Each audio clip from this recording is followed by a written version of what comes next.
हाँ तो मसाज है, मेरा बच्चा भी मजदूर है, कहते इलाज कराई दा, दवाई लैनी होंदी है। मजदूर आदमी है मेरा मियाँ, कम जेड़ा लभे वो कर लैंदा है। मां पुत्र मसाज है, साडा आसरा कोई नहीं है।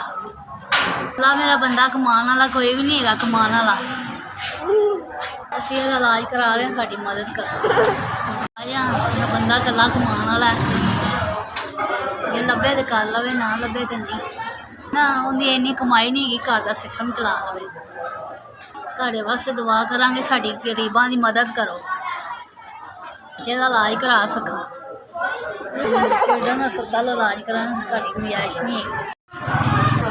बड़ा बड़ा शुक्रिया अल्लाह मियाँ तुहानूं तंदरुस्ती, तुसीं मैनूं पैसे दित्ते, मैं बच्चे दी इलाज करा सकां। बड़ा बड़ा शुक्रिया तुहाडा, साडे बच्चों नूं तंदरुस्ती देवे, झोलियां भर भर के खुशियां देवे, वंडदे थकदे रहो। अल्लाह तुहानूं इन्ना देवे, वंडदे रहो। मदद कीती है, बड़ा बड़ा शुक्रिया। अल्लाह मियाँ तुहानूं तंदरुस्ती देवे, झोलियां भर भर अल्लाह देवे। तुसीं मेरी मदद कीती है, थाजां दी मदद कीती है।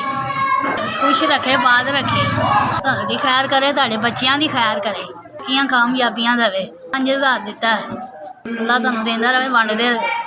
बहुत बहुत शुक्रिया।